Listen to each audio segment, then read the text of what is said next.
Yo, yo, yo. What's up, peoples? What do you do?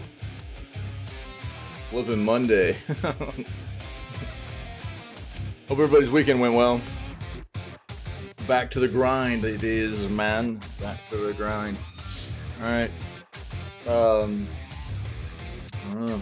We got video gaming news for June 26th, and then we'll dive into another day of grounded. Yeah. So it should be a good day. We'll have a good time, man. Oh man. That's the plan. Hope everybody's doing well. We had a good day yesterday. I appreciate it, and I expect more of the same. Let's do this. Let's get in here, man. Let's see what we got. So, listening to those BPM vibes this morning, man. Jamming out to the Bullets Per Minute soundtrack. Very, very good soundtrack, in my opinion. Full of bangers. It's a great OST. And the game's awesome, too. So, highly recommend. It's a FPS rhythm-based roguelike game. And it's a lot of fun. So go check it out, alright? Gothic, what's up, my friend? We'll go ahead and pause that, and we'll get into the news here and see what's up. See what's going on. So, yeah, we talked about this yesterday. Diablo 4 was down for a while due to getting DDoSed. And, I don't know, I'm guessing they've probably got it sorted out. This was 20 hours ago. Let's take a look at, we'll just pull up, server status.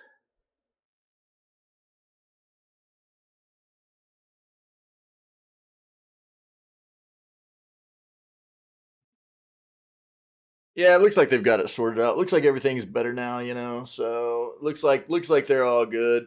Yeah, they had some. They were basically publicly announcing they got DDoSed and everything. So I don't know. We hit on that yesterday.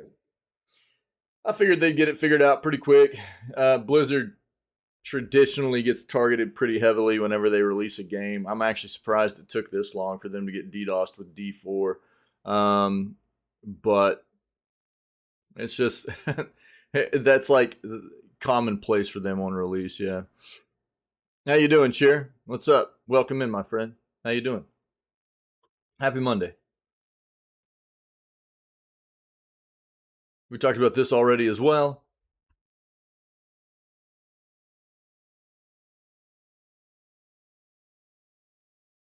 See what we actually got in here for articles. Let's get this going. Yeah, thank you. You too. Appreciate it. Yeah, Google is just like every other app, trying to add as much gaming to the side of whatever else they're doing. Like they're putting gaming in YouTube now, right? So whatever application, any you know, especially the entertainment focused side of things, gaming is the most lucrative side of entertainment anymore by far. It absolutely obliterates anything like you know, movies and stuff like that. It's crazy. Yo, thank you for the follow, my friend. I appreciate it. That's awesome. So, you know, it just makes sense that basically anything, and it's funny, like, so Google's shut down Stadia, and now they're like, well, we're going to put as much gaming stuff as we can on YouTube now, you know? So, there's just a lot of money to be made. People love gaming, man. So, we've already talked about it, though.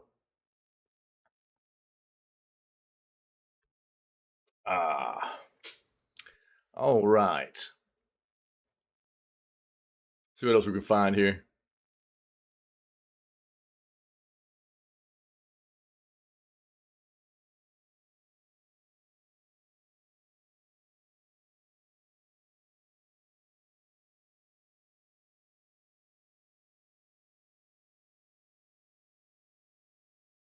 Kind of bleak for page one, man.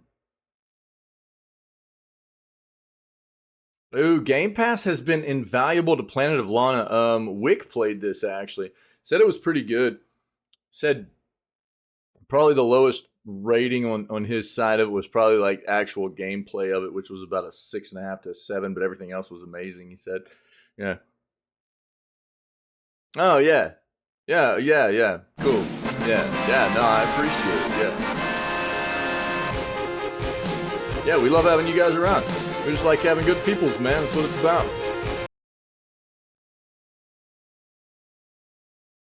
So, glad to have you up in here, following and taking part in the live content now too. That's cool, man. Awesome.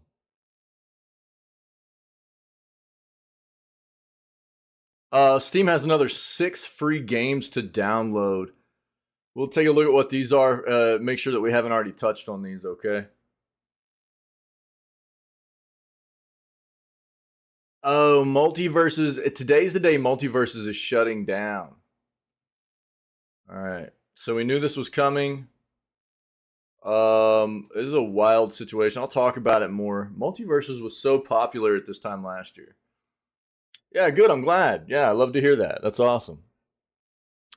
Um, Multiverses basically took the place of Smash Brothers at last year's Evo because Nintendo, being Nintendo, wanted to try to take a jab at Sony and not let Smash be played at Evo since Sony bought the tournament. And really, it came off as a slap in the face to the fans of Smash instead. But that's what Nintendo does. Outside of that, oh, you like those googly eyes? What's up, Kayla? Let's get those eyes rolling, baby. Kayla, how you doing? What's up?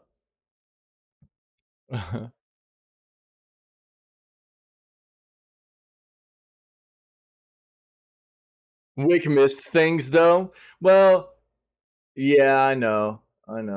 Because partially it's Wick, you know, but also, I mean, I think that's one of those things people have to just accept. If somebody's not like, because I'm one of those people too. I play games blind. I don't look at guides, right? So and that kind of makes people cringe a little bit because I miss things in games too. I do my best to take my time and search games out very well, but it can ping people out pretty hard whenever I miss stuff because I play my games blind. You know, it happens. But I know he was saying he missed a lot of stuff too. Yeah, he even told me that. You're right. Yeah, yeah.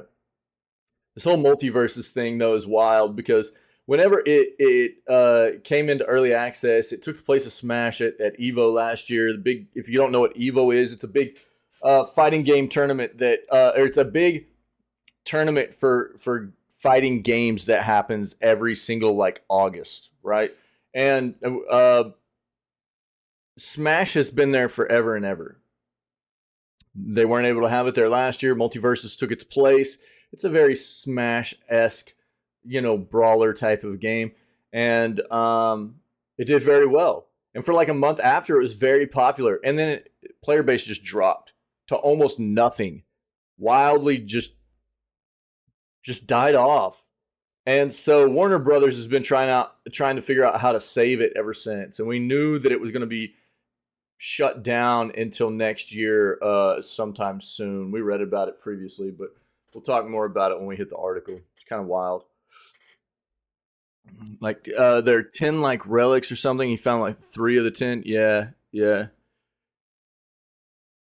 But I mean, you can get through the game without finding that kind of stuff, right? I mean, he finished the game. Yeah, it's not like a necessity to find all those relics, right? Oh, you have an upset stomach? That sucks. I'm sorry. Bummer. Well, I don't know that I would even agree with the whole it's okay to miss things if the game allows you to maybe go back and find it.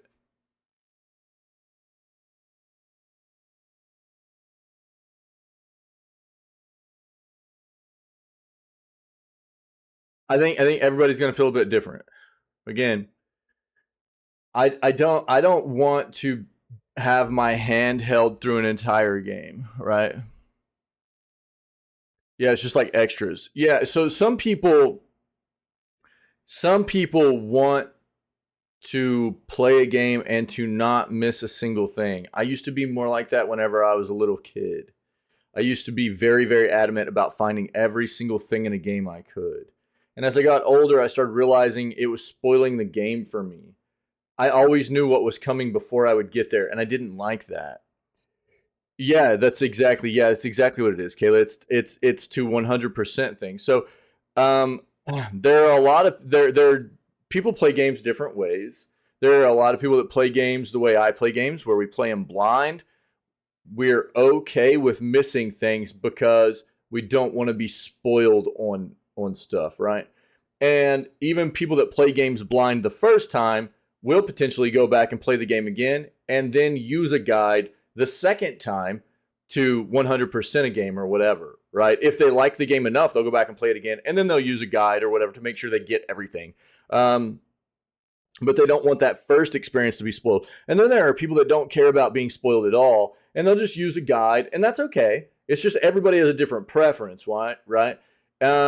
And then there are people that will just initially use a guide or watch guides or whatever, or have somebody in game help them or whatever the case may be, so that they don't miss anything. And it's just different strokes for different gaming folks, right? But particularly for me, that's why I have like no spoilers and no backseating all over the community, because it does for those people that can't stand for things to be missed in games. They have a hard time with my gameplay, because even though I take a lot of time when I play my games and I do a pretty thorough job of searching my games out and stuff, I I have to reiterate to people all the time, like, I'm gonna miss stuff, and that's okay.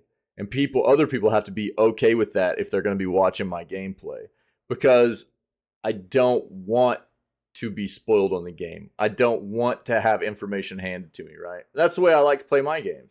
But, I'm not gonna yuck somebody else's yum for the way they like to play their games too, right?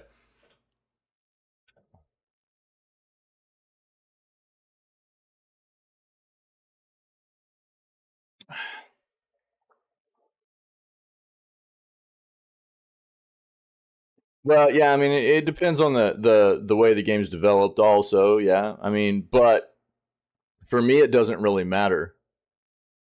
Like I said, I know what you're saying. For some games they do give you that availability to go back, and even after you've beat the game you can go back and find the things you've missed or whatever. Some games you can't, right? Yeah, some games you can't. And for me, it's whatever. It doesn't matter to me. I think it's nice I think it's a good way to develop a game. I think what you're talking about, yeah, what you're talking about is like being able to go back and play the games, or find the things that you missed after you've already beat the game. I think that's a great way to develop a game, to not make people have to play through the game as a fresh start again, you know, and just give them the ability to like search it out for themselves or whatever. I think that's a great thing. Why are you making me sad, Vault? What's up, dude? Yeah, yeah. Right, Kayla. Yeah, yeah. What's up, Vault? What's going on, Doug? Todd Howard promises Starfield will be a modder's paradise. Is that a surprise to anybody? No, I don't think so. No. Bethesda games have traditionally been mod heavy, which is one of the reasons people love them, right? Hype. Yeah, is that it? Cheer, you're hype for Starfield. I will say that, um, I've talked about this before. Vault's hype for Starfield. If you couldn't tell by Vault's name, Vault's a bit of a Bethesda fan. Yeah, yeah. Yeah, yeah, dude. So, I've not been hyped about Starfield as much as I've just been anticipating it. I've been anticipating Starfield because I want to see what Bethesda is bringing to the table. Right? It's been a while, and I have loved many Bethesda games of past, but I feel like over about the past 7 to 10 years, Bethesda's fallen off a bit for me. and with things like Fallout 76, you know, and I would like to see them get back to why so many of us fell in love with Bethesda. I totally expect to get Bethesda in Starfield with some wonkiness, to get Todd Howarded, if you will, you know. And but this past showcase, the Starfield, the Xbox Starfield showcase, they had a big long showcase just for Starfield, and it did make me more excited for the game. I think it looks pretty good, really. I'm pretty excited about it. And if I'm not going to play it on release. I'm not going to play it on release. I'm going to wait for this game to release and see what people are saying about it. See how the game performs on release, and if it's pretty good, we might dive into it, you know. But it's one of those like kind of wait and see things for me. That's where I'm at with Bethesda nowadays. Crew 2. Oh, nice, Kayla. Sick. Yo, GG's to the sis, dude. The B day and a new job. That's a big old hype day, dude. Wow. Nice. All right. Cool. I hope your sister loves the new job, dude. Yeah, that's awesome. Crew 2 is more fun than NFS Heat. That's good. Nice. You've been diving into that, Gothic? Gothic, are you planning on trying to play I know that I don't think you have a platform to play it on right now, but Unbound? Are you gonna try to get into Unbound at some point? Yeah, happy birthdays to the sis, Kayla. That's awesome. So we'll dive into this. We'll see what old Hod Toward's saying about Modder's Paradise. I mean, that shouldn't be a surprise to anybody, I don't think. Hopefully at some point, yeah. The game looks good. I'm not a big fan of all the comic book crap they got flying off the cars because it looks so good. The game looks so good, so realistic. It's weird. Like a little bit of that, some subtle like comic book stuff's okay, but it gets a bit wild in that game for me. Takes away from the realism I think that they did such a good job with in that game. Oh, sick, dude. Birthdays all around, dude. Insane. Nice. All right. Dude, and Tabo's birthday was just the other day also, man. Tabo's our Discord, our main Discord mod, and he's like one of the longest community members we have. Yeah, his birthday was just like 3 days ago, I think. That's wild, dude. Bunch of people having birthdays right now.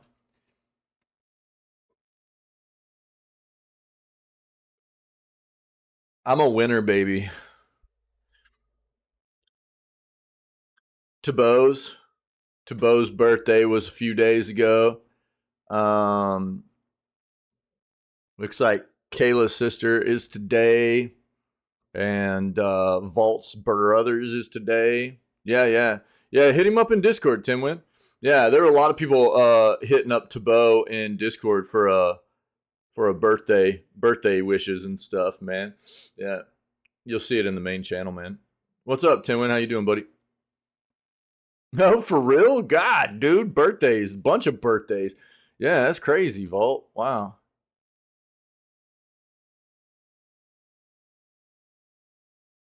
Like all almost all.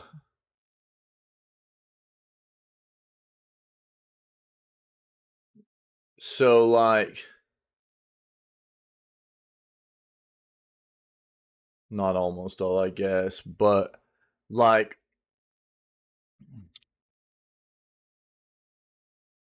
from like my daughter was actually born on my dad's birthday, and my dad's a twin, and I was born 6 days after my dad, and and not the same year because that'd be weird, right? Trying to find a job, word, dude. Good luck to you, brother. Yeah. Um, and then I have a niece that was born 2 days before me, and then my mom was like a couple weeks before my dad, Like there's a bunch of us, dude, right there together. It's kind of crazy.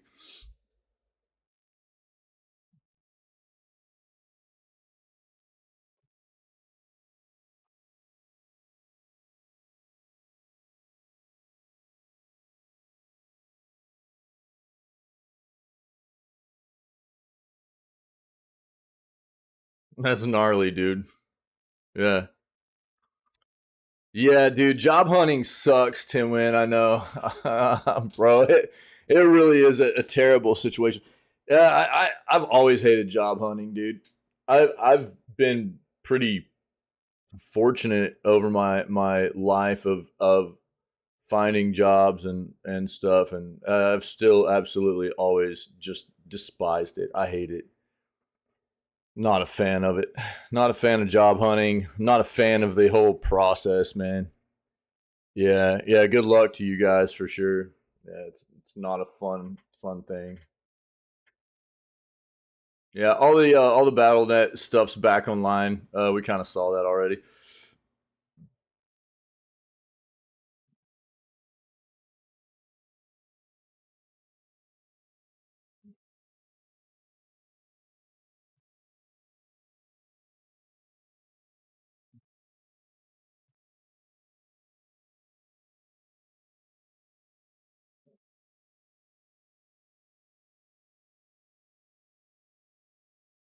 A little bleak on the. We already know this is happening. Oh man, I meant to. Oh, excuse me.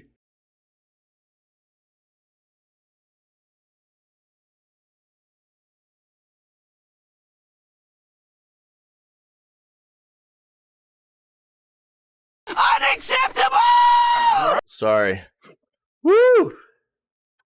Boy, my sneeze creeped up quick. I thought I was gonna bust you guys' eardrums for saying I barely got the mute in. Oh, sorry guys. Limited run game showcase. Yeah.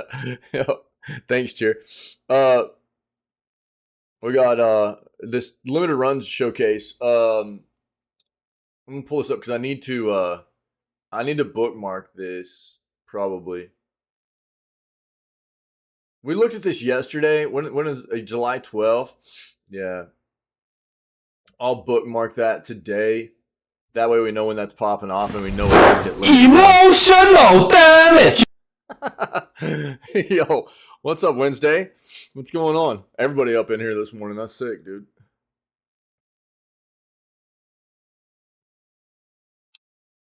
Are they way too loud right now? I wonder why. Hold on.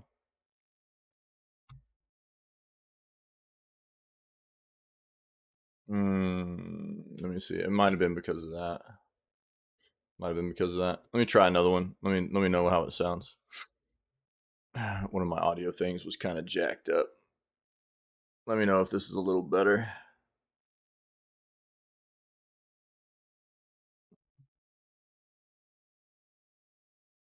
Unacceptable!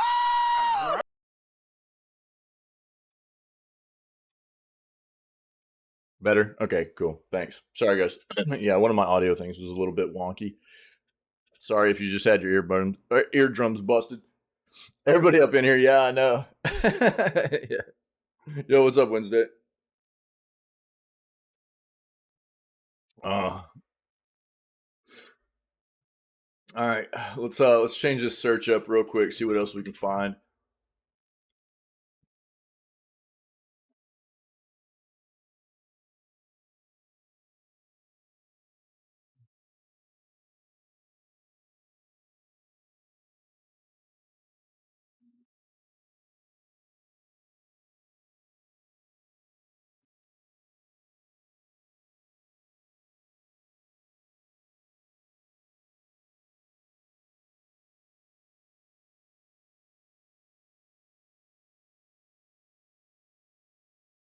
Okay.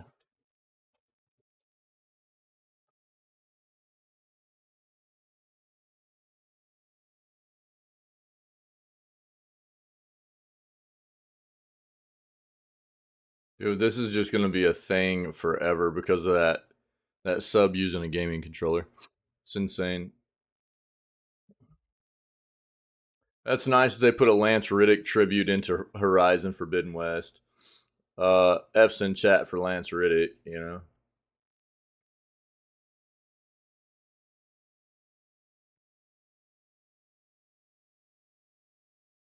Right here we go, man. Here's another. So,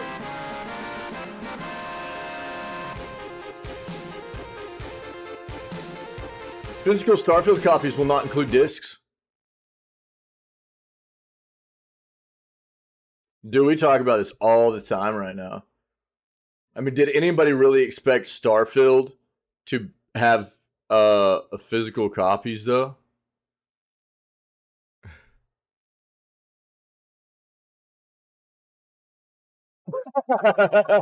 Tim win. I say just go for it, dog. Oh, no, Gothic, you're fine. You're fine. Yeah, no, you're fine. Look, I mean, all the redemption stuff is here for us to have fun with. So if I need to, like, sometimes I'll talk through it, depending on where I'm at in a conversation. Other times I'll just pause and wait. It's no big deal. I love balls.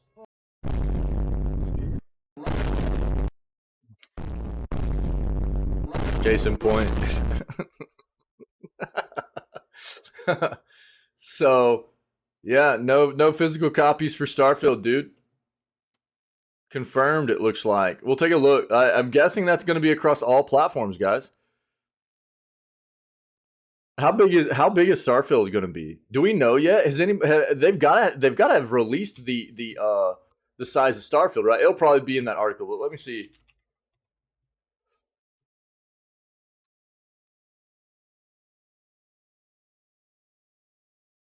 Well, I mean, so here's the deal, though, and we talk about this a lot. How much? 125 gigs. They're saying 125 gigs on Steam. That's not as big as I figured. You know what's funny? Okay, and this is another thing you're starting to see a lot. Minimum requirement. Solid state drives, guys. You're starting to see this all the time now. They're starting to actually note solid state drives as storage requirements for modern games now. We've talked about this a little bit here recently too. That's because games aren't being developed and tested on HDDs anymore. So, look, I know. Here's the TLDR on the whole physical thing. And first of all, let's talk about Starfield. Starfield is supposed to be a massive flipping game, and I'll be honest, 125 gigs seems pretty good for how big this game is supposed to be.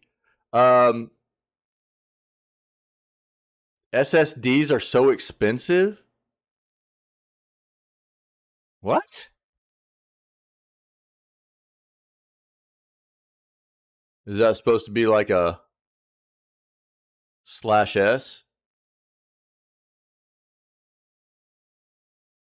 Well, for someone without an income, so is an HDD, dude. I mean, so for someone without an income, anything's expensive. So, I mean, on that front, you know, but I mean, this is the evolution of technology. Well, I mean, to be fair, dude, like solid state has become a much more affordable as technology has like, dude, I built a computer little over a decade ago whenever solid states were first coming into consumer, space, and they were insanely expensive. And all I did was I got a really small solid state drive to put an operating system on. And it was stupid expensive. But I mean, if you take a look at like what we're dealing with now, as far as like I've even been putting like a 2 terabyte solid state drive, you know what I mean? A 2.0 NVMe drive. It was like 110, dude, $100, $100 US. You know what I mean? This is nothing compared to what they used to be. And honestly, you're not going to be able to get an HDD for a whole lot less than that. the availability of solid state drives and the prominence of them has hit that point in technology now where unless you're going with big storage for like probably a server or, you know, like a NAS or something like that, it's really not going to pay off to go for hard disk drives anymore, to be honest. I mean, solid state drives are incredible. I mean, this is a big time Samsung 970 Evo Plus for less than $100, 2 terabytes NVMe 2.0.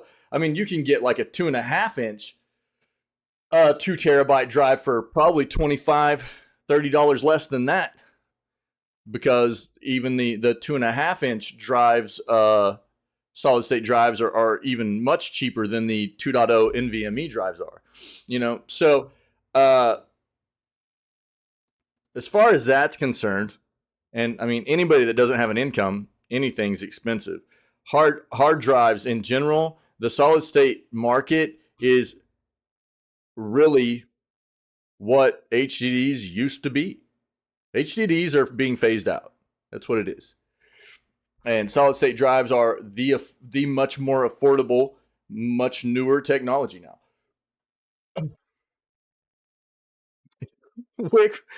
You're crazy, dude. What's up, man? But the fact of the matter is, games aren't being tested. They've already, I mean, a lot of these developers are going, we're not.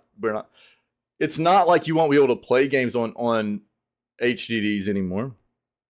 You will, right? But I think this is where you're going to start getting into an issue, okay? Games aren't being tested on, they're not being developed and tested on hard disk drives anymore. Only solid states. And I think the other place and where you're going to start running into issues is take live service games, right? Live service games where you get queued up and stuff and maybe in parties and things like that. If you're running an HDD that doesn't allow you to load the game up fast enough, you're probably going to get dropped.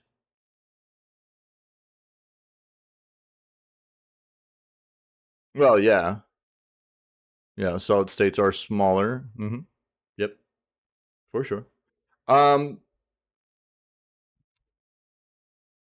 there are things like that that's probably going to start happening because a lot of these developers are not. They're going to start taking a look at this and go, our requirements are saying you should be having a solid state drive, right?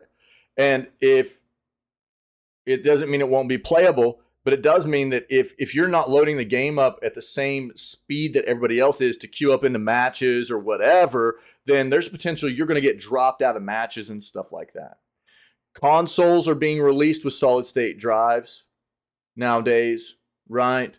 They're not being released with hard disk drives anymore or anything like that. Most PCs come naturally with solid state drives.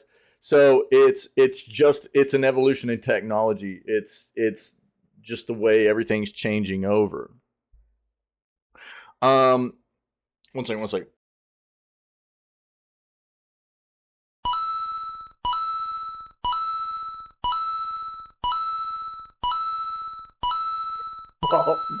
Bro, thanks, dude. Thanks. Cheered 100. Oh, jeez, dude. Thanks, buddy. Here's what, you know, I know a lot of people are not psyched about this whole like physical game thing. That there's a big issue, and there's a lot of things to take into consideration here. We'll address more of it as we dive into this article, but we can't. PC has been done with physical for a long time, right? There's so much stuff being redeemed. It can only pop off one at a time. PC has been away from like the physical space of gaming for a long time, but console has been much slower to adopt that, right? But games are getting so big now that console either has to go. I love balls.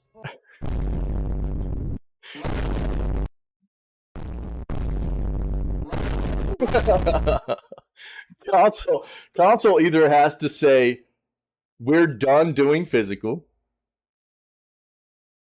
which is going to be tough. Disappointed! Or they've got to figure out a different media to use. Discs aren't going to cut it anymore. They're too small. They don't have enough space. So they've got to either change over into a different media. With the new gen consoles coming out. Now, Nintendo's already moved on. I mean, Nintendo's never really been into discs outside of like GameCube. But Nintendo's fine. They use like SD cards, and that's something the other console players could do, the developers could do, but discs aren't going to cut it. We're back into a situation where even Blu-ray discs are too small. We're seeing Final Fantasy Rebirth is having to be released on multiple discs now. And random mode time, let's go. Developers don't want to do that anymore, man. It's too expensive for them. So we'll talk about it more when I bring this up. But you know what this tells me though? If a game if this game is as big as it's supposed to be, and it's only taking 125 gigs of space on a storage, that tells me that they've done a pretty efficient job of coding this game, of developing this game. In regard, like if you bounce it up against some of the other games that have come out, this game is supposed to be insanely expansive and massive.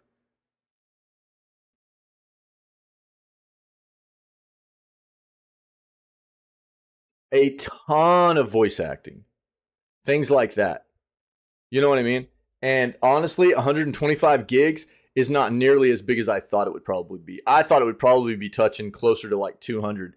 That tells me they're doing a pretty good job probably with the, unless it's just not as big as what I thought it was going to be. The scope of the game, which I don't think that's the case. I think they're doing a pretty efficient job with the coding of this. Maybe Vault. Yeah. Maybe so. We'll have to see. We'll just have to wait and see. Let's keep grabbing our articles real quick. Yo, thanks for the cheers, buddy. Appreciate it, man.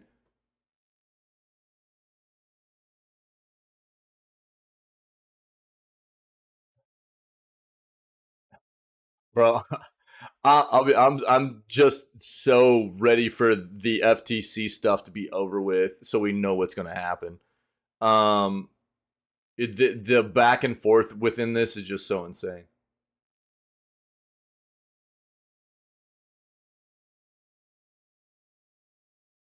Does it not trip anybody else out watching gamers lose their minds after just like I know I can get tilted, but you watch people lose a match or lose a game or have something bad happen or die in a game or whatever, and they just start crushing their equipment.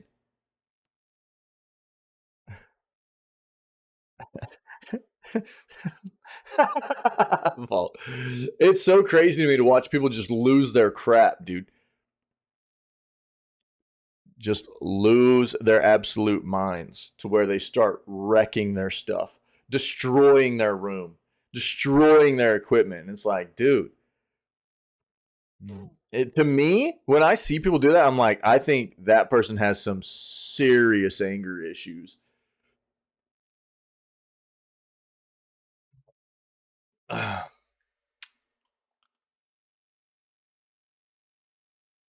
We know about the play date. I'm not that thrilled about this thing, honestly. Yeah, me too, Vault. I've never been one of those people. I've never like broke anything playing games. I get tilted, you know. Obviously, you guys have seen me get like, upset playing games, but I'm not like punching my microphone and like slamming my flipping. You don't see keys popping off my keyboard like popcorn and like crushing controllers and smashing them apart. You know what I mean? It's crazy to me to see people lose their minds like that. You know, all I can ever think is I'm like, dude, that person's got some real issues they need to work through, man. You know, It's crazy seeing people lose it like that. I've never been like that. Yo, is anybody surprised that EA wants to automate emotions of in-game characters? EA wants to AI everything, dude.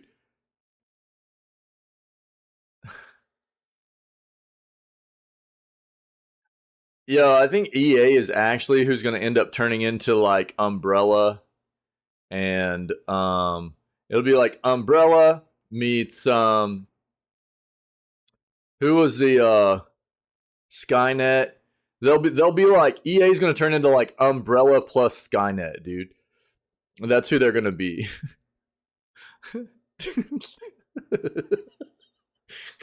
It's just gonna be a bunch of flipping AI zombies everywhere that end up destroying the earth, dude. You know, flipping EA, dude. They're the worst. Unacceptable!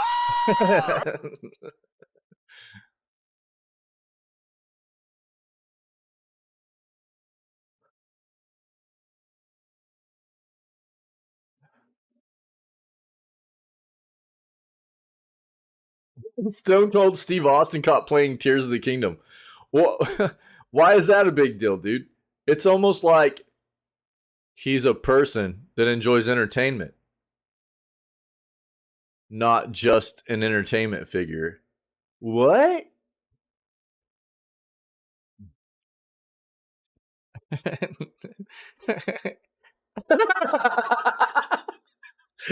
They like grab you and pick you up, Vault. They're like, say it. Say EA, it's in the game. If you don't say it, they just like snap you in half, you know? If you don't comply with what EA wants, if you don't say that EA is the best, they just the Terminators wreck you, you know?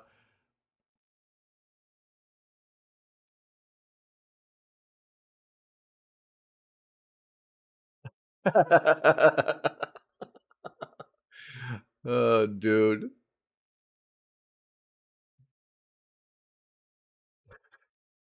God. Oh, Jesus. EA is terrible, dude. I can't stand them. They're the worst, dude. One of the worst, anyways.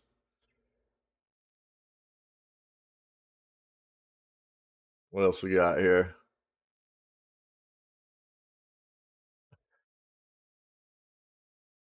Yeah, dude, I used to play a lot of EA games. Like back in the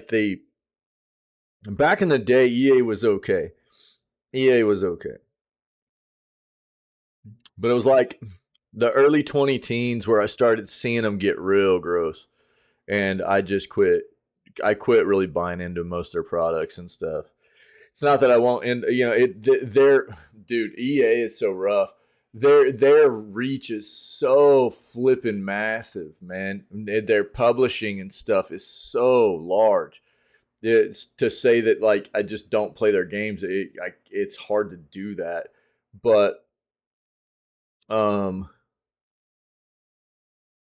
like I used to pre-order their NHL games every single year for like PS3, and until I just saw it like more about what they were doing. It came off real gross, and I just quit. Yeah, yeah. I don't know.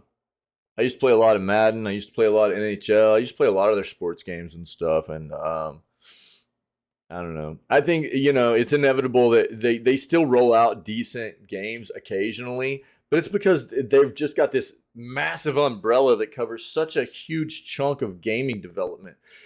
Because they do their own development, and then they've also got a huge publishing section that just covers so many developers that their name is on so much crap. Excuse me. But God, they're a gross company, man. They really are. All right, let's man, we'll go one more page. There's only one more page here. We don't have a whole lot of news this morning. Yeah, we saw this. Literally, you can only play as Bumblebee. Weird for a Transformers game. So many cool characters. You can only be Bumblebee. It's kind of, yeah. I don't have a lot of expectations for that. It Takes Two wasn't EA, was it?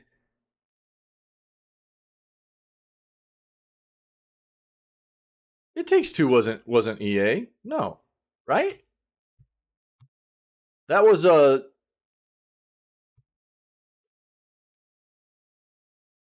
that's Rockstar's parent, right?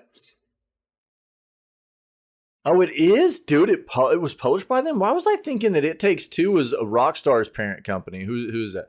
Interesting, dude. Well, it looks like I'm getting ready to play a flipping. So my wife and I are getting ready to start playing this game. Interesting. Yeah, it's so hard to get away from it, dude. Dude, hey, good call, Vault. Yo, dude, I was off, dude. Why was I thinking that It Takes Two? Probably because it's Take Two, right? Isn't that?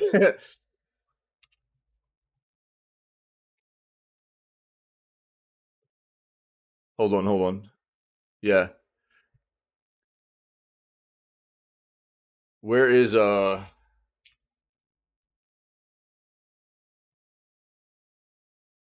Rockstar?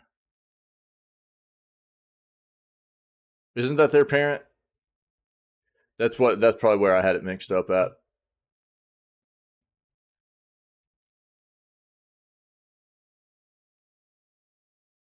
It's Take Two. Take Two's their parent.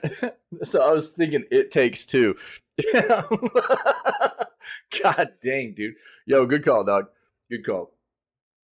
Yeah. So Rockstar's parent is It Takes Two, and I had Take Two, and It Takes Two. That's why I was all screwed up. Um, yeah, good call, man. Interesting. Yeah, well, I'm getting ready to play an EA game. Published, not developed. That's usually what I think where EA wins out, though. I don't think many of their own in-house developed games do very well, really. Usually it's their games that they publish, you know. Dude, I mean, I do pretty good with that kind of stuff too. But every once in a while, I'll have like a one off like that where I just screw stuff up in my head. Well, I don't know much, but I know my video games. I'm pretty good with the developers and publishers and stuff, but there's just so many to keep up with and who did what, and every once in a while I'll screw it up like that. That was a good call, dude. Thanks.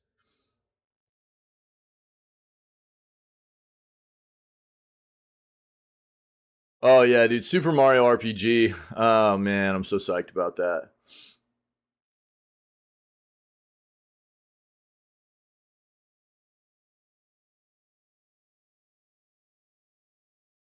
All right, that's the jam. It's gonna be a bleak news day, man. There's not much here. Let's dive into this. We got about 5 articles, and then we'll get into playing Grounded. Physical Starfield copies will not include discs. All physical editions of Starfield will include a digital download code for the game. We've talked a lot about this. I'm going to read this article and then we'll have a discussion. We've already kind of dove into this a little bit this morning, but I kind of stopped so we can discuss this further, okay? Oh, for real, dude? Yeah, yeah. I have real weird one-offs like that where I tend to like always go back to that kind of thing sometimes too. With the thing that's hard about it also, bro, is that like there are certain developers that have changed parent companies or whatever a number of times or you know what I mean? So sometimes it's just you get them set in your head one way and then you forget that they've actually gone under somebody else or you know what I mean? It's like for instance, like you take Bethesda, right? Or Arcane. Bethesda owns Arcane. Bethesda got bought by ZeniMax. ZeniMax got bought by Xbox, right? Microsoft owns it. It's like a flipping hierarchy, dude. You got to like keep up with like over the years. You know those companies. You know end up going. There's like 5 tiers of parent company there. You know it's like sometimes you just forget, man, or you get it mixed up or whatever. It just happens, man. It's crazy. All right, so physical Starfield copies will not include discs. I am not surprised here. We'll read this, we'll flesh this out, we'll talk about it. We've done a lot of talking on this front about the physical space of video games nowadays. It'll be we'll be rehashing out a lot of stuff we've already talked about before, but I'm okay with that as long as we're having constructive conversation here about what needs to potentially be done on this front moving forward, as far as a lot of us are concerned, and maybe our own personal thoughts about what should or could happen here. All physical editions of Starfield will include a digital download code for the game. This has been the play for PC forever, guys. I think what's funny here is you're going to start seeing a lot of console owners, a lot of console consumers and players be like, oh my God, what? We're not getting physical games? Which is funny because this has been us on like PC forever. PC players now for the longest time, you'll see games come out like that'll have like collector's editions or whatever, and people that don't play on PC probably haven't realized, but if it's a multi-platform game release and it goes on like Xbox and PlayStation and then it hits PC too, the collector's edition for PC is never a physical game. It hasn't been for years and years and years. It's just been a game key, right? For you to probably have on Steam or something like that. So you don't get a physical game. You haven't for the longest time. The PC's been, so far away from physical space for such a long time now. But a lot of console players don't realize that. Yeah, I mean, most do not even I mean, most computers in general, I would say, especially over the past half decade, have really moved away from having an optical drive at all. Here in, I keep a couple of, I've got an old PC that has an old, dude, it's got an absolute banger of a Samsung Blu-ray rewritable drive in it. That drive is solid. I'll keep it forever as long as it works. It's an old PC I built a long time ago, and it works very well. I'll hold on to it. It's a great drive. Other than that, I've got a couple of USB connected DVD rewritable drives. That's it. PCs don't come with them internal anymore. You don't normally, I mean, even whenever I build computers nowadays, I don't build computers with an internal BAID optical drive. It just doesn't happen. If anything, I just use a cabled USB port DVD writer. That's it. It's easy. You don't need them anymore. We haven't needed them for a long time. Everything's online. Everything's on servers, and it's. I think the thing that you're going to start seeing a lot of console consumers and players. They're going to start wiling out about this. They're going to be like, kind of losing their minds a little bit. Like, oh my God, we're not going. We are only getting digital. Alan Wake 2, right? Alan Wake 2 is only digital. Starfield's only digital. It's gonna be a much more prominent thing now. We've seen some weird stuff happen, like Jedi Survivor. Jedi Survivor had a physical edition, physical copies you could buy, but you still had to have like a 50 gigabyte download. We're not talking about a patch for the game. A actual data download that had to be installed on the consoles before the disc would be able to play the game, which is weird. That's not what you expect out of a physical game. Or a physical copy. And it really just comes down to the fact that these consoles are using old technology. For where we're at in gaming and how big games are, optical media is dated. It's small. It can't hold the amount of storage needed. We're basically moving backwards, right? We've seen Final Fantasy VII Rebirth is now saying they're going to be releasing the game on 2 discs. For anybody that's old enough, you'll remember games that used to come out with multiple discs. Nobody wants to go back to that, dude. Not most people, anyways. Most people don't want to go back to having to use multiple discs, you know what I mean, to play games. You have finished disc 1. please enter disc 2. You know what I mean? Like, most people don't want to go back to that.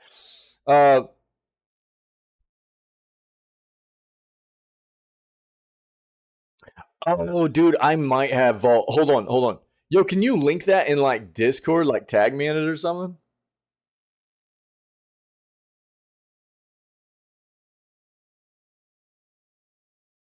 Yeah, thanks. I think I have, but I can't. I'm not sure, dude. I'm not sure.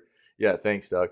Um, so the my impression here is that honestly, it's time for consoles to move into a more adoptive stance, and the consumer base for consoles need to adopt more of the digital space for gaming. It's a tough thing. It is, because there's nostalgia around maintaining a physical library of games to some extent for a lot of people. I can attest to that fact, as well as the collector side of things. People want that physical space, and not only that, but there are a lot of people in the world that still don't have very good connectivity. Right? If you don't have very good connectivity, if you or don't have connectivity at all, internet wise, physical games are a huge thing for those people, right? It allows you to play the game without needing the internet. And people that don't have connectivity or very good connectivity, that's where the physical presence is still a huge thing for those people. Physical games. But I think where consoles really shooting themselves in the foot at the same time is if they want people to embrace more of a digital space for gaming on their platforms, they're not doing themselves any favors by pushing out these consoles with very limited storage space, right? So they're pushing out these consoles naturally with like half a terabyte of storage. That's not going to cut it, dude. Not with how big games are. You know, if you want people to adopt a digital space, you're going to need to have by default storage drives, storage capacity on these consoles that is much larger than that. You know, at least right now, probably by default, something around 2 terabytes. That way, people aren't just running out of storage space all the time. That's still probably going to get used up really quick. Because I mean, if you think about like Starfield is going to be pushing 125 to 150 gigs. You know, most modern AAA games are around that size.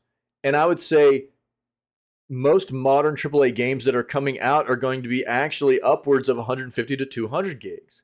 So you're talking even at a 2 terabyte hard drive, you could fill that up really quick with a number of AAA games, modern AAA games. Yo, thanks, Vault. Appreciate it. I'll take a look at it, dude. So, I mean, I don't know what the solution is. I know what could be done. I think that Nintendo's been on the right track for a long time. They're using SD cards. Storage capacity is much greater. They allow people to use SD cards for additional storage in their devices already, anyways. They also push out their cartridges, their games, as a physical game on SD cards as well. That's what those cartridges are. They're SD cards, and those can hold much more data than any optical disc can. So, I mean, do the other console players in Xbox and PlayStation, do they convert over into a better physical space, a better medium to use for physical games moving forward, or do they just move on to digital and just try to get their player base, their consumer base to embrace that digital side of things? I don't know. What they're doing now is not working. Optical drive should have been phased out, I think, before they even released this generation. I think they should still include optical drives because they need to be incorporating backwards compatibility for their consumers, which they're not doing very well either. They need to keep the optical drives for backwards compatibility for people. But for games moving forward, they either need to just go, look, everything's going to be digital from now on, or they've got to figure out a different media to use for their physical games.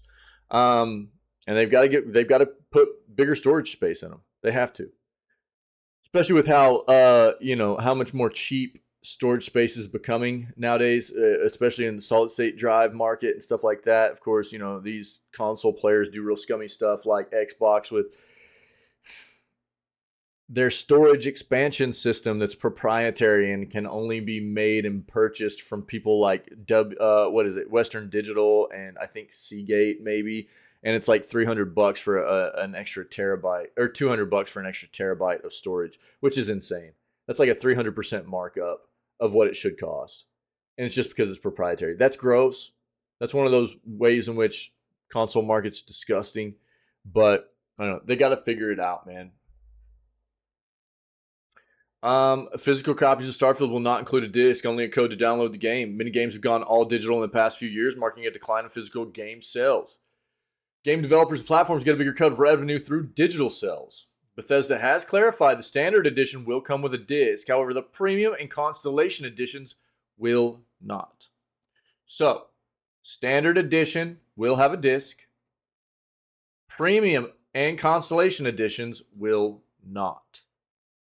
Starfield is going all digital outside of what I just stated. This was an update that was added in afterwards. Standard editions will have a physical disc. Even if you purchase a physical copy of the game, there will be no disc inside the box for the premium and Constellation editions. Only a code to download Starfield to your Xbox or PC. This is according to the Bethesda support Twitter page, which confirmed that Starfield's physical release of those editions will not include discs in the box. For many, this could be a bummer. Discs represent total freedom for some gamers, a sign that you own the game that you bought. Some prefer to have physical copies of their games. Still, physical game sales are in decline, with one gaming analyst predicting that physical game discs will be obsolete by 2028. As published, well, because this is when the new, 2027, 2028, this is when next-gen consoles are going to hit for Xbox and PlayStation, right? As publishers and game developers want to keep as much revenue as possible. With a digital game sale, there is typically a 70-30 revenue split between the game publisher and the console platform. In Microsoft's case, it collects 100% of Starfield's revenue due to its ownership of Bethesda. With physical game sales, that 70-30 revenue split gets watered down more, with licensing fees, manufacturing costs, and retail store cuts getting revenue for publishers and game developers. A $70 game will net roughly $35 to the publisher if it is sold physically, and will net $45.50 if sold digitally. So there's a financial incentive for many companies to abandon physical game sales.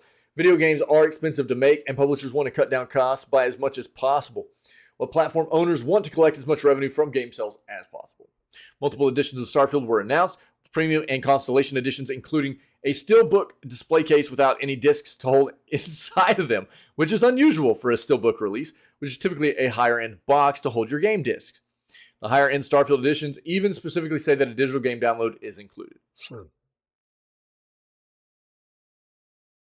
Interesting. Many grave downsides to digital-only release. You cannot trade or resell your game. You cannot give it to a friend to play.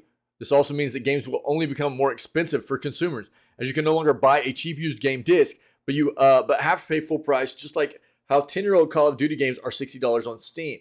There's another major downside to digital-only releases. You may no longer be able to buy or play certain games in the future. For example, the original Titanfall game was removed from online stores. It was removed from the Xbox Game Pass and EA Play subscription service. The only way to play Titanfall 1 online is if you have the actual physical disc. Yeah, look, I mean, this is where the developers have to get better at, yelling at you, Nintendo, have to get better at preserving video game history. Luckily, there's a lot of passionate people in just gaming itself that have dedicated a lot of their time to trying to do that for us. But the developers themselves don't really, more often than not, give a crap. Capcom's actually doing some work on their front for like setting up an online website where they're pushing out some of their old games. You can just go play the games and stuff like that. They're trying to. They've got like a cool like little place where you can go look around and see a lot of their old video game things and play some of their old games. So Capcom's doing some stuff. We just saw that recently with their anniversary push out. But Nintendo's terrible.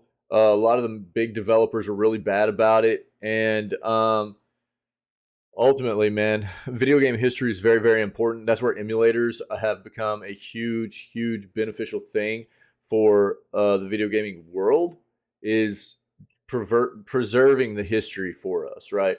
Whereas we still get Nintendo going, we're going to take access away to all these historic games, but don't you dare go try to use an emulator to play any of that content. You know, they're really, really gross like that. When what they should be doing is trying to make sure that everybody has a way to access those old titles, because video gaming history is important. It's important not just for enthusiasts, it's important for developers too.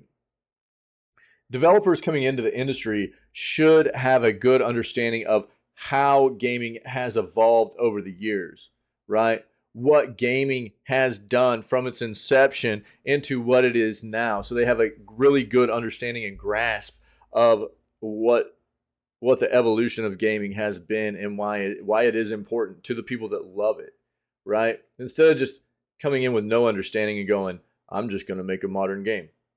Because that doesn't work, dude. I'm sorry. More often than not, that's not going to be something that works for people.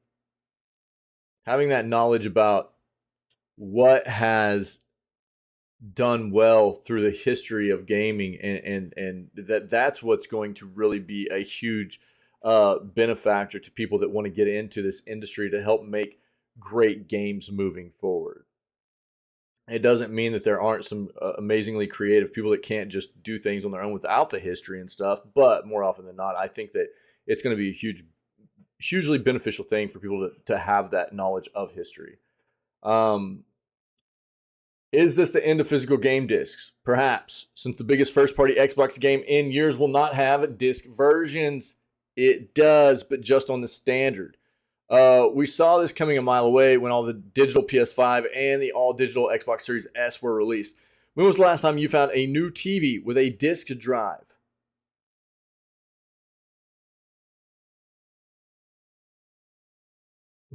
I haven't seen a TV with an optical drive in it in probably 15 years. The end of the physical game might just be inevitable. We will have to wait for the next console generation in around 2028 to find out. I forgot that they even made TVs that had like optical drives in them. That's funny. Yeah, so here, if you want to read more out of that, but I mean, this is something we talk about this occasionally. That every time a big game comes out and releases that doesn't have a physical copy, or limited physical copies or whatever, this is a big conversation we have because it is important. This is a hugely kind of historic time right now in gaming, especially for the console side of things, where they've got to figure out what they're doing moving forward. It'll be one of two things. It'll either be converting to an almost entirely digital space, or they'll have to figure out a different type of media to use for physical games. There's only one of two things that can happen here, because optical physical games, they can't do it anymore. They're not big enough. Xbox Game Pass has been invaluable to Planet of Lana. Where's Wick at, dude? Wick. Wishfully's debut has created a fantastic foundation for the studio's future games. 1 month after the launch of Planet Lana, developer Wishfully and publisher Thunderful have told NME that it was the right call to make the platformer a day one Xbox Game Pass title. Planet of Lana launched for PC, Xbox, and PC on May 23rd, and was available from day one on Xbox Game Pass subscription service, joining the likes of Redfall, High on Life, and Hi-Fi Rush. hi-fi rush in doing so. While there have been questions on whether Game Pass cannibalizes the sales of games on its catalog, Adam, was that Stjar? Is that, dude? I'm gonna butcher that name. Stjarnless. Sorry, buddy. Butchered, I know. Planet of Lana's creative director and Wishfully's co-founder says it was the right choice for his team. For us at Wishfully, being an indie studio releasing our first game, it has been invaluable, he told NME. It lowers the entry bar for players to discover and try our game with a huge potential to bring over players that normally might not gravitate towards the puzzle platformer genre as well. We're also beyond happy with the collaboration with the team at Xbox and Microsoft that has helped Planet of Lana in so many ways over the years.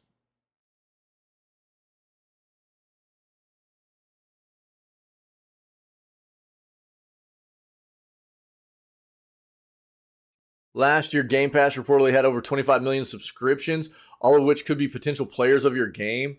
Simonetta explains, so to be in an ecosystem where your game is easily accessible to millions of players, you can imagine the possibilities. The discoverability aspect is just as great for the small game, the larger IP, as it is for the players, so it's a well-rounded opportunity.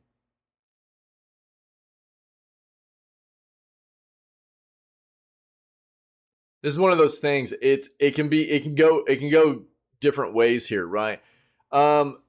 It's funny because we've seen, like, so obviously the developers here behind Planet of Lana are really thankful to have been brought into Game Pass. To them, they see this as a hugely beneficial thing for their studio and the reputation of what they are gaining, the traction they're gaining with gamers moving forward for anything else that they could be doing in the future, right? And that's fantastic. That's fantastic. And Game Pass is great, has been great for a lot of indie or even just smaller games, you know what I mean? That might not have otherwise been as well known. Helped them gain a lot of traction, and it's good like that. Then you'll get these other what was the last one? I can't remember which one it was we talked about. You see these other developers that throw a fit sometimes, and it's funny. Hold on. So sometimes there'll be a game that significantly outperforms probably expectations, right? And makes the developer take a look at the contract they signed in relation to how much money they could have made had they just self-published or something, and it gained the same type of traction. And so they kind of get a bit outspoken about how Game Pass was bad for them, right? But it's always weird to me to hear those articles too, because you don't know for a fact that your game would have gotten as much traction or as much notoriety had you self-published, because Xbox has got a huge platform. It gives people access, and they're really good at marketing the titles. And if it gains traction, they help to promote that kind of stuff. And whereas if you're self-publishing or whatever, you're not necessarily going to have the capital to push that kind of thing. So you never know. You never know. But instead of just being like, seeing it as like the glass is half full, and in that, like what these developers have done here, and like how good Game Pass has been for them. Yeah, it's funny to see the other side of it, and these developers that go, oh, we should have never signed that contract. Our game, we could have made so much more money. And, instead of being like, yo, that was, yeah, we could have made more money, but we also potentially, but we also, we now have a big name for ourselves, and it's exciting that we've been able to work. Xbox has helped us find an entire segment of people that are now aware of who we are and what we could be doing in the future, and people are going to be looking for us now, and like this article points out, so I mean, good for them. I'm glad it does. Wick was telling us that Planet of Lana was very good, so that's great. It looks very pretty. I don't think it's a very long game, really. Maybe around 10 hours or so. But supposed to be very good, actually. If you want more out of this, I'll link it.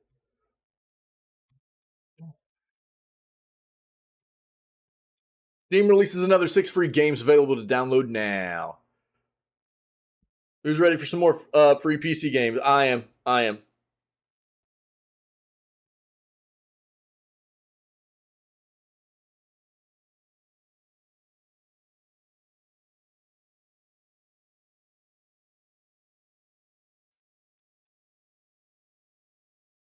Wait. Alright, some of this is like prologue stuff. There's some prologue stuff here. You can get like Let's School Homeroom and Survival and Horror Hangman's Rope. Those are just prologues though. So you're not going to get a whole lot. It's almost like a demo-esque kind of thing. You're not going to get a ton of gameplay out of that. It's just kind of giving you a taste of the game to try to get you to buy the full version of it or whatever. But it might be worth. Check those out. I'll link this as well. They've got links for them and stuff. Okay. Prologues are out of the way. Let's get full games. Archipelago Promise, open world survival game in which you play as a sailor attempting to reunite with his lost brother. Have to balance your thirst, health, and hunger as you navigate the wilderness and ultimately unravel the archipelago's mystery. Find the full game here. Let's find this real quick.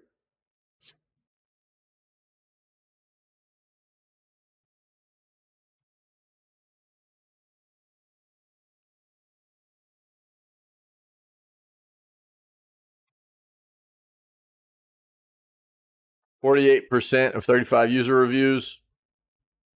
It looks like The Forest. Almost.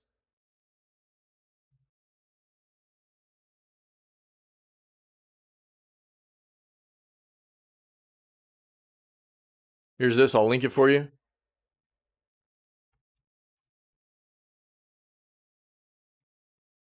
Next is War Gun, multiplayer FPS.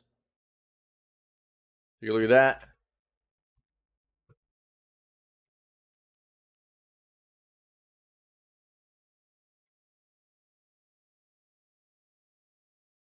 Eight user reviews right now. Just hit on June 20th. Why is everybody just standing there?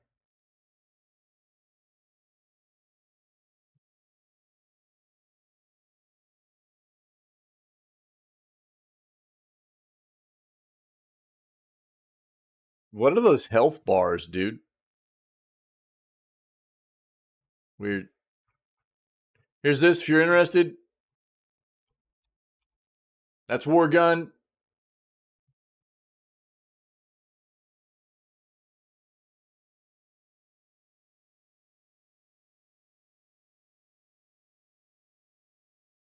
Down Base. Is that Down Base or Down Bass Warriors? Heroes of Madam? What is this? You know what's funny is like we're starting to see all these like Steam free games, but they're nothing like what Epic does. Normally, anyways. Excuse me. What is this?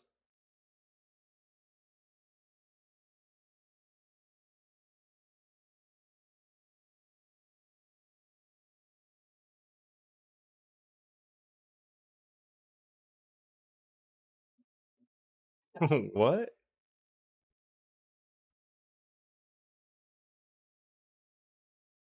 All right. All right. If you're interested, here you go. There's that one. Home Sweet Home Online is a multiplayer 4v4 horror battle game. This is the last one. All right, here you go.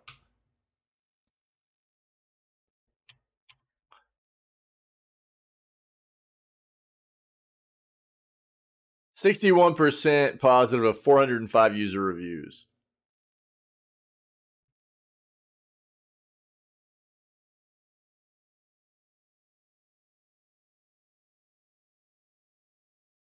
Give me the gameplay, dude.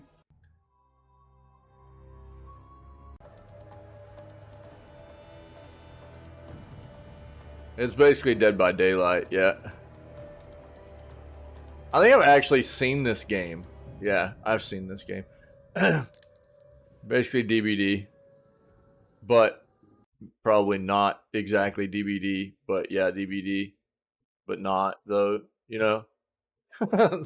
Here, there's that one too. All right. There's your free games. If you want these, not now, shut up.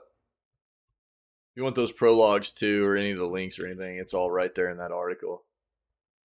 Multiverse is shut down until 2024, beginning today. That was yesterday. So starting yesterday, it's shut down until next year. WB Games today or yesterday officially shutting down the online component of its free-to-play platform fighter Multiverses until next year. Yeah, a couple of months back, Player First, who is the developer behind the game, announced that it would be ending the open beta phase of Multiverses. And doing so, it would shut the game down completely. So if you have the game right now, basically, you can still play like single player offline mode stuff or local multiplayer, but you can't play online. Yeah, servers have stopped functioning. Only way to keep playing will be in offline modes.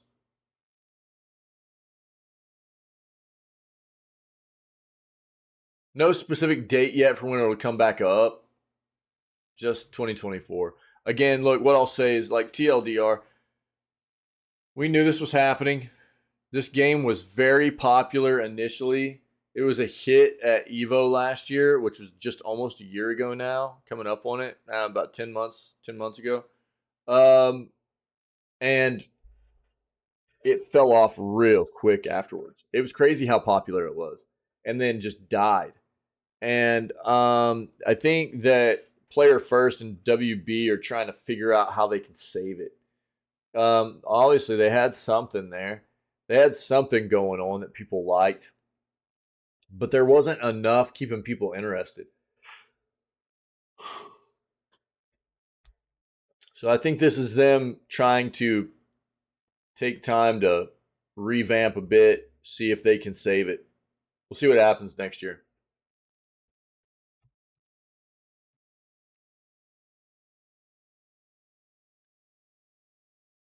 Last article for the day. Let me know if you guys have anything else. We'll talk about it before we move on and do some gaming. Bit bleak on the news this morning, but dude, we've had some long news segments here recently, and that's okay. It's okay to have some shorter ones. There's been a lot of long news stuff here recently because of all the showcases and everything, so it'll probably start slowing down a little bit now. Todd Howard promises Starfield will be a modder's paradise. According to executive producer Todd Howard, Starfield, the highly anticipated space epic from Bethesda, is perhaps unsurprisingly going to be a haven for modders. In a recent interview with Kinda Funny Games, Howard emphasized Bethesda's long-standing commitment to empowering players to shape their gaming experiences, citing the thrilling modding community that has breathed new life into Skyrim and Fallout 4. With a touch of enthusiasm, Howard declared, "I think Starfield's going to be a modder's paradise." He highlighted the company's DNA, forged over 2 decades of game development, which has fostered a close-knit community of modders who continue to enhance and play Bethesda's single-player titles. But Bethesda's support for modding goes beyond mere enablement. Howard emphasized the company's desire to actively participate and facilitate modding, making it more than just a hobby, but a potential career for talented creators. Howard's openness to modding is particularly crucial since he also confirmed that Starfield will not feature fishing. No, how are you? No fishing in space?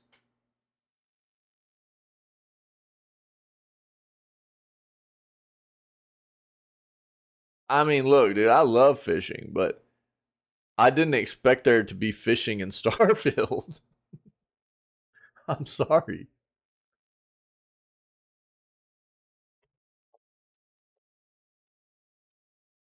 A revelation that is sure to disappoint MMO players worldwide. Unacceptable! Yeah, Vault, no doubt, dude. Although it is worth noting that even Skyrim, a game released a decade ago, took significant time before receiving an official fishing feature. Fear not, though, as Starfield's modders will undoubtedly fill the void, infusing the game with much imaginative alien sea life to catch. Yeah. Yeah, dude. This is not the first time Howard has addressed modding about Starfield. As early as 2021, he assured fans the game would launch with comprehensive mod support, but it's nice to see this interview further emphasize The commitment to providing modders with the necessary tools and resources to shape Starfield's universe in ways that suit their creative visions. As the release date of September 6th approaches, the stage is set for the vibrant modding community to work their magic again. Starfield promises to be a blank canvas for creators to unleash their imaginations and transform the game into something extraordinary. I just want to build the Oscar Mayer Wiener mobile as my my spacecraft. I want to fly around as a hot dog in space, you know.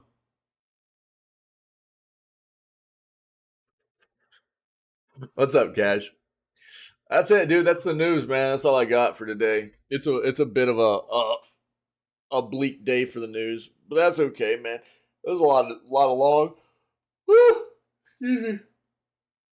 There's been a lot of long news segments here lately, so it's all right, man. It feels good. We'll just start getting ready for some gaming stuff. How you doing, Cash? What's up, man? Happy Monday. How's your weekend, dude? Let's get some this music popping off, dudes. Oh yeah. There we go. That's what I'm talking about. All right, man. You guys rock. Appreciate it. We'll do more news tomorrow. We're going to go play some Grounded for the rest of the day with our buddy Pinky, I'm sure. I don't know who else. Maybe True. I don't know if Mithril will be around, so who knows. We might try to pull somebody else in here if anybody wants to play. Sore today. Busy, sore. Yeah, word. Good sword, bad sword, dude. The Galactic Glizzy Glider. Nice, dude. Yeah. Alright. I don't know, man. If anybody's checking out this video gaming news segment, or, you know, we've got here on the Twitch channel as well as on our YouTube channel, we've got all the video gaming news segments from previous episodes we've done. We've got clips from those news segments for, you know, particular topics we've covered that of interest, as well as entire playthroughs of games we've played that are segmented into episodes, as well as just funny, fun, crazy stuff that are clips that we've run into here in the channel over the past 2 years of us being live.